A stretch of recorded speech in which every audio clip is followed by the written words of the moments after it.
Hello, welcome to today's edition of My View from the Pew.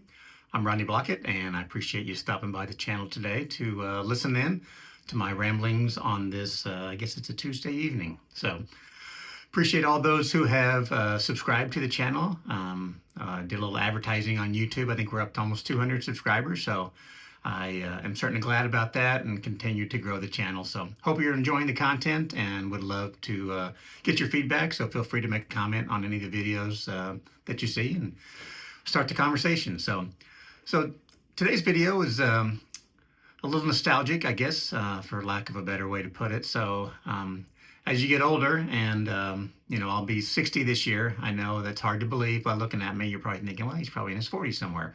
But no, 60 is the number that's coming up in September of this year. So, and as you get older, you tend to maybe take after your parents and look through the obituaries or see obituaries online, make sure, one, you're not in there, but to see who you might know. So I was looking through a couple weeks ago, actually, and saw this gentleman in the Joplin Globe online. And it's like, man, why do I know that guy? I know that, recognize him from somewhere. So did a little searching, clicked on there, and saw that it was a gentleman named John Fix, who was my mailman when we were kids, when we were growing up. And you kind of think back to people in your lives that you don't really, that you see them all the time, and you kind of have that fond memory of it. So Mr. Fix was one of those guys, and reading through his obituary, the things you don't know as you're growing up. So he was 93, I believe, when he passed away a couple weeks ago. But had served was in the Army, served in the Korean War, and then he came back. He joined the Postal Service and was there for 35 years. And for a lot of that time, he was delivering mail to 924 Murphy Avenue in Joplin. So, but I always remember him coming by, on a daily basis, just giving us our mail. He always had a great smile, always had a kind word to say. But it kind of got me thinking, kind of a Mr. Fix in 10 seconds a day. So it's really, if you think about it, from the time, he would walk down the street, he would walk up to our house, put the mail in the box, turn around and go to the next house. It's probably 10 seconds total.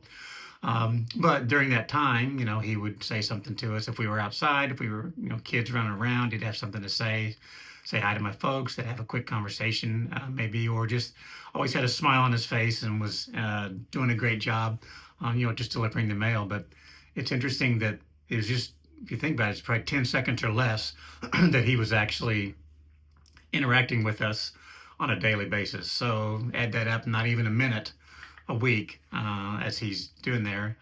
But his presence and what he did made a memory for me, some 50 years later.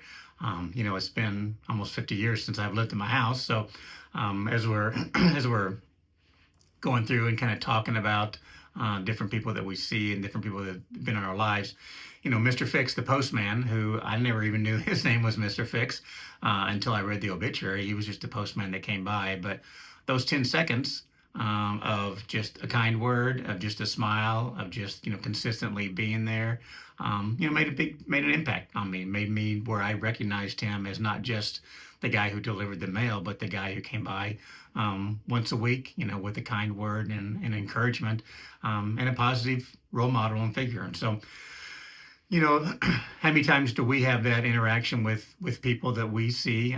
You just never know, whether it's stopping by the Chick-fil-A every day to get your soda, or, talking to the mailman when he comes to your door, or just, who you have an interaction with. Those 10 seconds sometimes can last a lifetime. So I would encourage you on things that you would think are mundane or just routine that you do.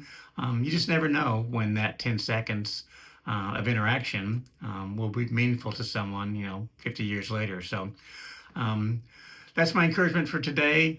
You just never know what your words or your encouragement may mean to someone down the road. So that's my view from the pew for today. Talk to you later.